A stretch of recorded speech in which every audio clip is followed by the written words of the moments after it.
Hey watercolor wizards, Hajra here. Thanks for parking your brushes here and let the epic gouache adventures begin. Today I'll be working on a Sundblom master's study of one of his iconic Santas, and he's the one who created the famous Coca-Cola Santa. He painted many images of Santa, but I like the storybook look of the one that I chose versus others where it's just his face and a bottle of Coke, so it looks more like an ad.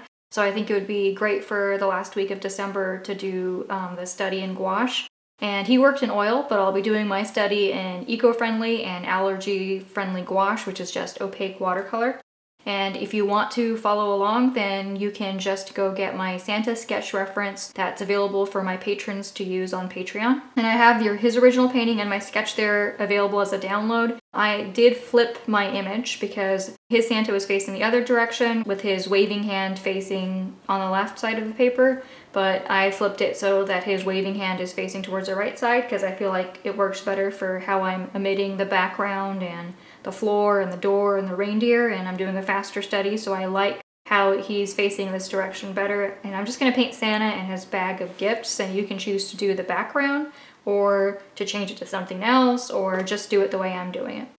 So I'm just going to put in some ghosting stain colors first, and that just means that I've diluted this gouache down so it can be rather transparent, just so I can sort of figure out where I'm going with this piece before I start to lock in any opaques. And that might be useful to other people as well. Ginormous. How large is the original piece and how large is this piece? You know, I don't know how large the original is, but I know that given that it's an oil painting, it's probably at least, you know, if it wasn't 2 by 3 feet, it was probably at least half that size.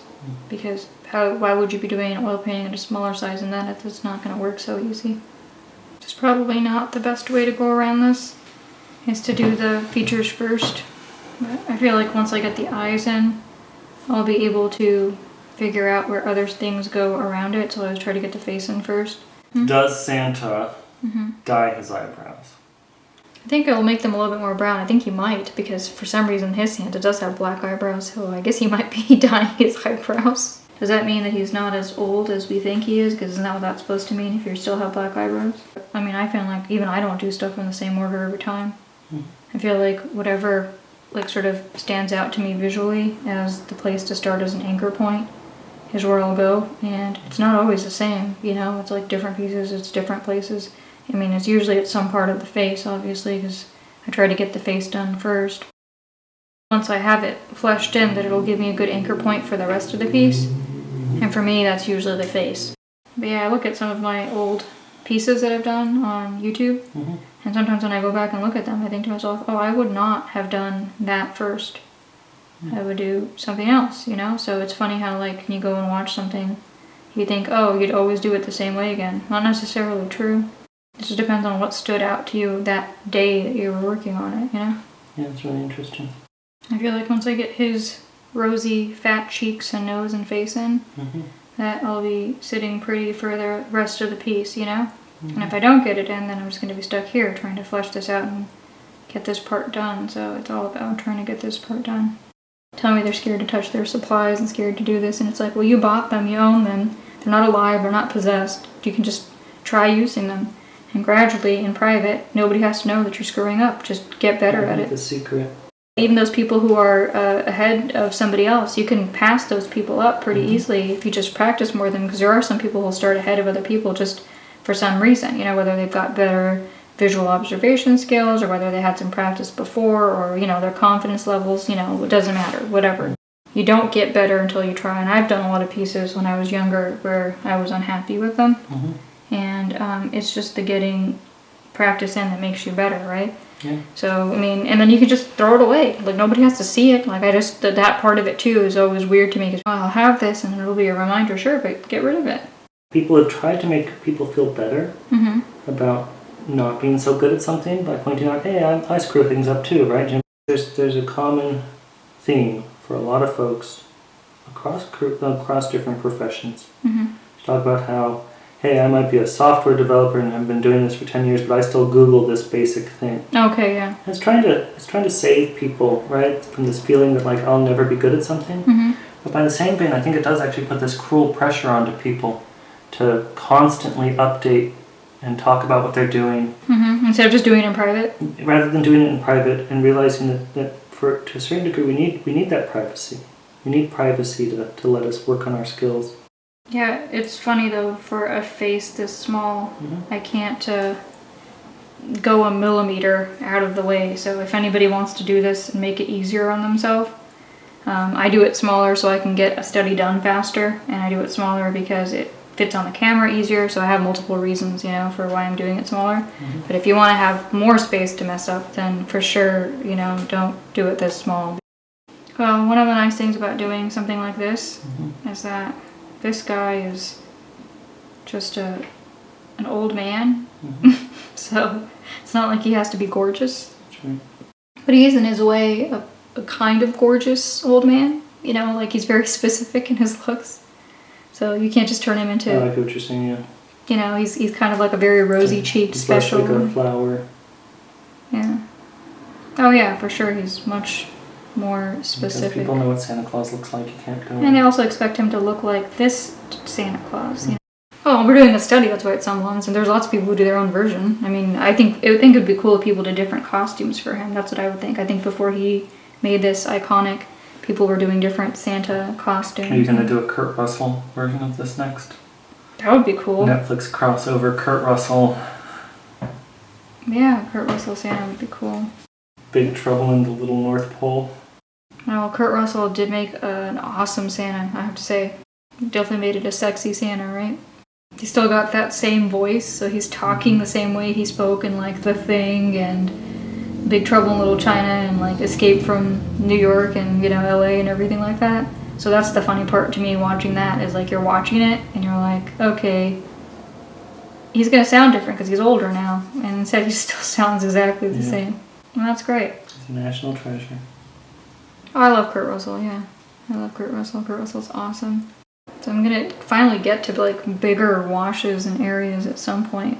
When I was younger, I used to think to myself that I'd go to a school where I had like an amazing advisor, and I'd go in and this person would tell me exactly what was wrong with certain of my pieces, and you know, that I'd magically be able to figure out how to do these things that I didn't already know how to do, you know? Yeah. And the weird thing is, as I got older, I realized that it's not going to happen. That doesn't happen. It's something that you don't get. You don't get to have that kind of spoiled help, you know? Yeah. You have to do it all on your own.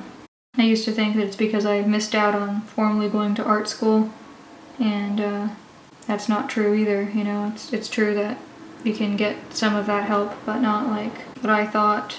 It's a little bit different than in watercolor, because people always say that watercolor is harder than gouache, but there's a part of gouache where, because it doesn't stick to the paper, you just constantly keep coming back, and it's like an undo button. So it's just constantly erasable. So it's like working almost digitally or something, you know? It's just like with oil. I'm assuming people who work with oil have the exact same experience, I'm pretty sure, because while it's still wet, if they're trying to work on it, I think from far away it looks like a pretty good face to me. I thought it looked amazing. Yeah, no, that looks that's incredible. Looks like you molded it out of clay. Alright, well, as long as you think so. Yeah.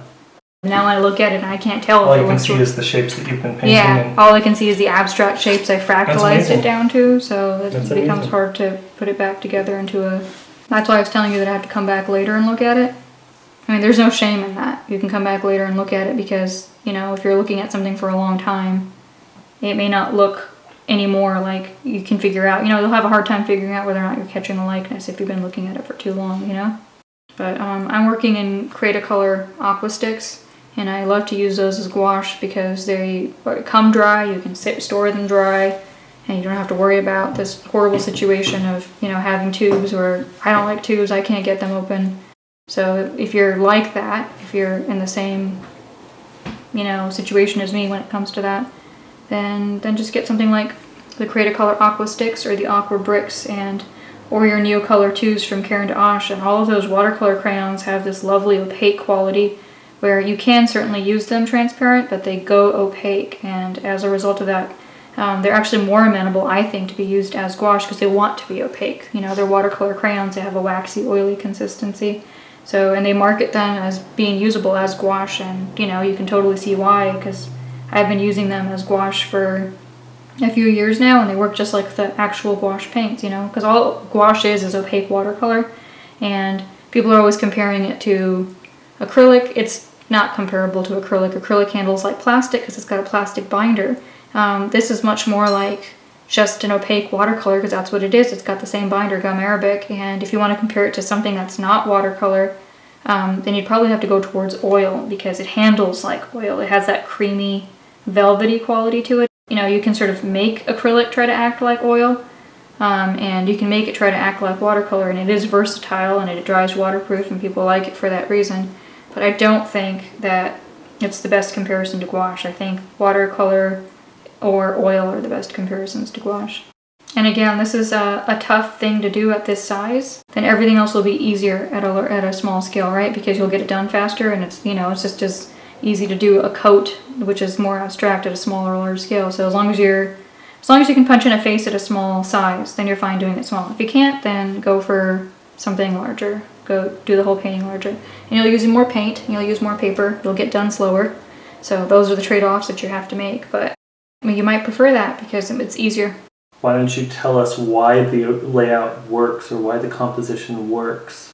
I just got rid of the reindeer and the door and the rug and the doorway.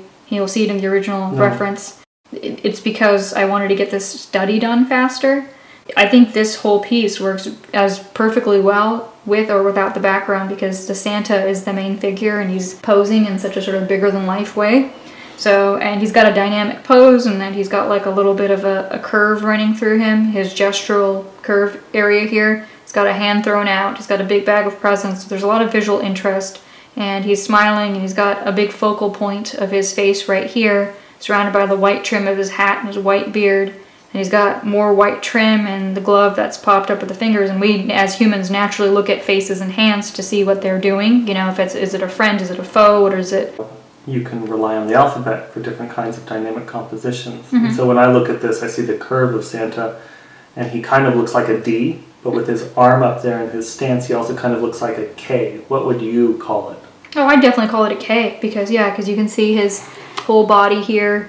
It looks like a letter K. And they have great compositional elements because they're meant to be very clear and easily recognizable from each other, so they have developed over many centuries to be very good compositional standalone pieces, the letters of the alphabet. So if you're looking for a good compositional shape and you can't think of one, just go to your ABCs. And I've said that so many times. I'm sure the people who are my patrons are sick of hearing it, but if you haven't heard that before, that's very useful. And I'm actually have omitted the doorway, and I don't see any blue light on him very much, so at this point I think he's mostly just going to have warm firelight coming in. So, what's your favorite portrayal of Santa Claus? Or what are some of your favorite portrayals of Santa Claus?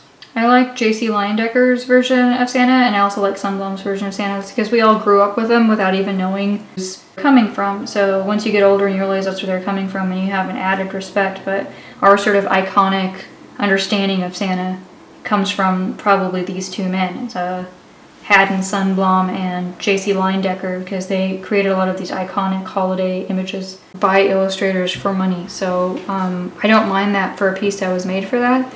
Now, when somebody makes something beautiful like what John Bauer was doing, and then after he passed away, so I think that he wouldn't be too happy with that. So I think it depends on the artist. So if the original artist would have been okay with it, because I'm much more about the artist's rights, if the original artist would have been okay with it, then that's fine with me. If I feel like the original artist would have been offended, then I'm offended on behalf of the artist because that's where my loyalty lies. So to me, this looks entirely like it's realism. Is there any stylized aspect to it?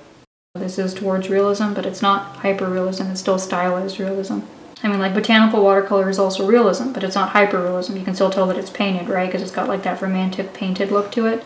So whenever somebody does something that's hyper-real, it's supposed to look just like the photo, like you could pick it up. So if you're not having a trompe l'oeil effect with it, then it's not hyper-real, then it's just stylized realism. It's like a illustrative, romanticized, stylized realism.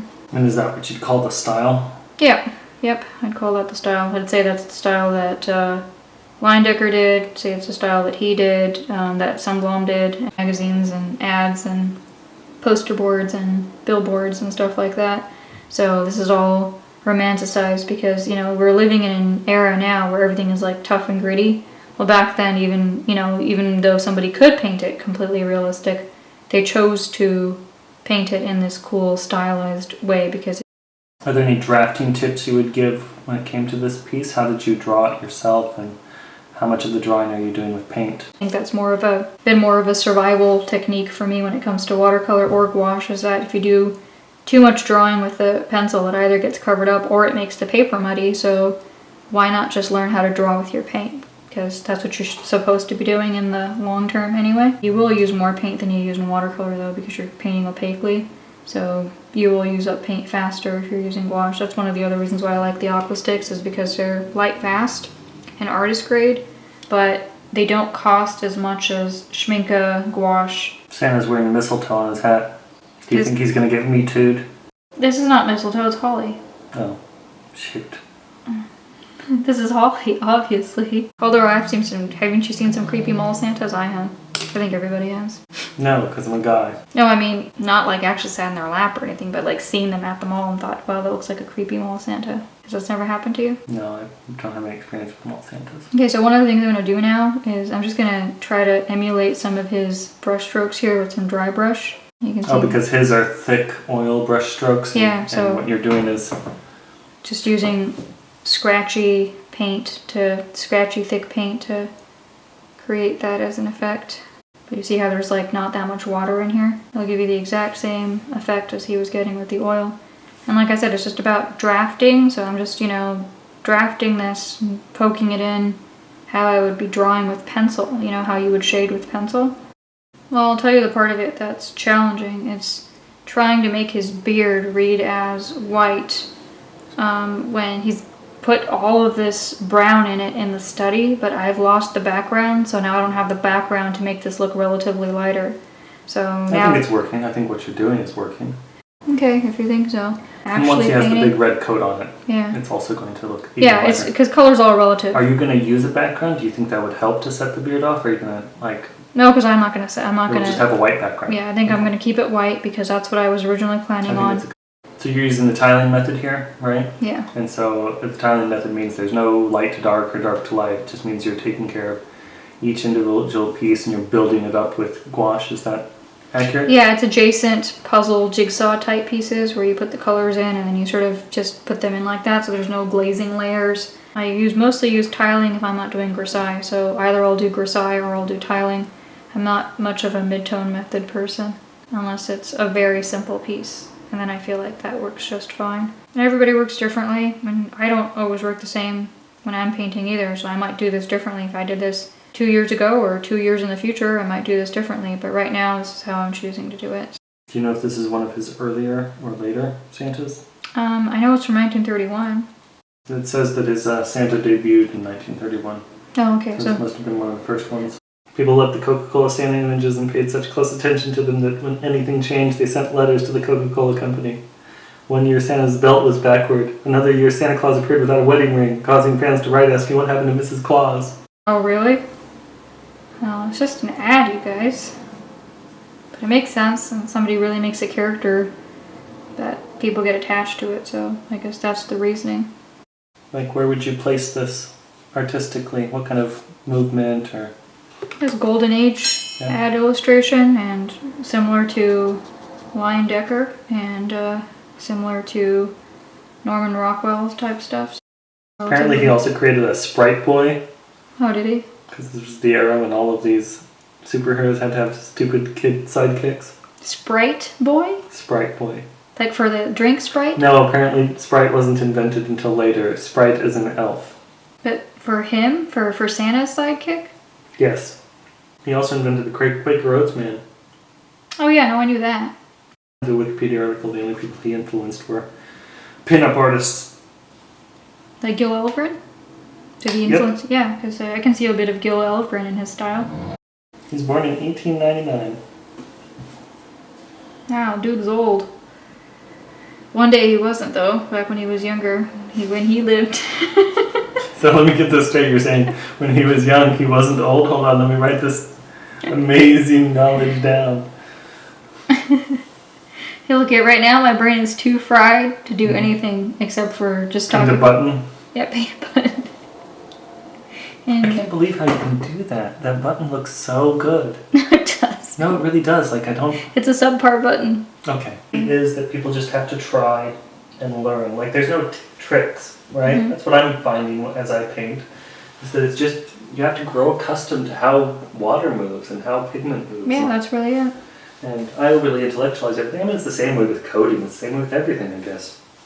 Well, look, to a certain extent, you can teach people references and information and all that stuff. Smaller part of the picture. The largest part of the picture really is practice, honing your own skills of observation and memory and all that stuff together, you know? Yeah. So that's what I would say to anybody who sort of talked about it like that, is that, you know, sure, that's a part of it, but the larger part of it is just practice. Practice is what's been my biggest teacher, because I didn't get to go to art school. And yes, I have that information because I am a historian and I love memorizing stuff and it's easy for me, and I'm sure that's helped me with my painting as well too, the memory part of it. But still, the larger part of it, for people that we see that paint perfectly well, like, the reason that they're doing that is because it's practice. Yeah. You know, for them it was just hardcore practice. And so just the practice is what will do it. Because, you know, I used to see people do this, and it wasn't until I actually handled it on my own that I could tell you if it was different or similar to what I thought it was going to be, you know? Because before that, it's just an expectation that you have that it might be working one way or the other, right? Yeah. So you don't ever get to see if your expectation matches up with the reality until you just do it for real on your own, you know? Practice to destroy the nervousness that surrounds the unknown. And the painting with watercolor is more like painting in glazes, so it's like, to me, that feels more like painting. This always feels much more like drawing. This is opaque watercolor, as it does work differently than watercolor, which is that you're painting opaquely and not transparently. So no glazing, or limited glazing, very limited sectional, teeny sort of color overlap with drier colors. I've tried to make sure I did that when I worked on this entire piece, as I don't bring in too much water because you'll end up getting blooms and such. And I do have softer edges in some places and in shadow areas and like overlapping colors, but it's done much more sort of in an impressionistic, patched in way. Like, it's not softer edges the way I would do it in a gradient with watercolor.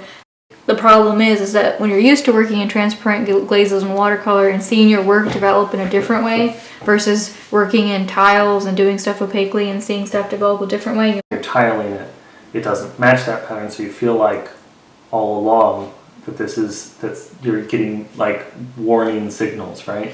Which is that you're going to have to acclimate yourself to the fact that it's going to be a different technique, and it's going to be as different as if you were working in marker versus graphite pencil. You know, both of them are like drawing tools, and both of them are technically dry media, but marker with alcohol ink or whatever ink is completely different than shading with charcoal or graphite pencil. So watercolor and gouache are siblings because they're both watercolor. Traditional watercolor is transparent, and gouache is just opaque watercolor. They both have the same binder, gum arabic or honey, and both of them are water soluble and non-waterproof. But watercolor lays down in glazes, and you can sort of see it developing in a glazing method if that's how you paint, which is how I paint, because I paint in a botanical style even when I'm not doing botanical painting, as I paint in glazes. But this is not glazes. This is tiling, or it's mid-tone, and for me, I prefer tiling. Especially if you do what I do and like only paint in gouache like twice a year,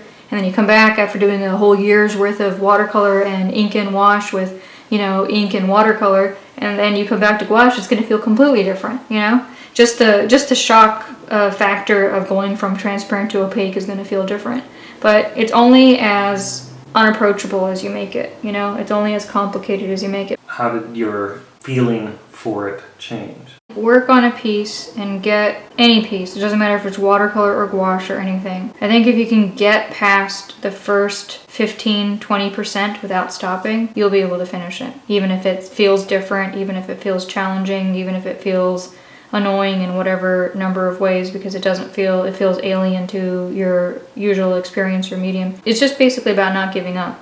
If I can work on this and not give up, then I will finish it.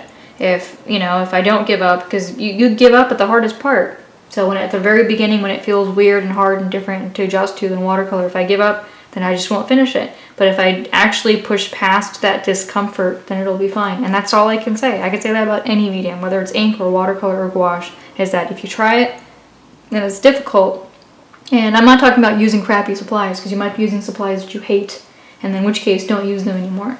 Yeah, well, I'm going to stop here, and then we can finish the rest of it some other time. Well, Wizards, hope you enjoyed this Jolly Santa Sundblom study in gouache, and that you learned something about painting with gouache and had a fun time here with me today. I think this is going to be the last project I'm doing in 2018. Please like, comment, subscribe, and check out my website link, Skillshare, and Patreon page to support my art and art channel below. And wishing everybody a Merry Christmas and a Happy New Year. Thanks for parking your brushes here, and wishing you all epic gouache adventures.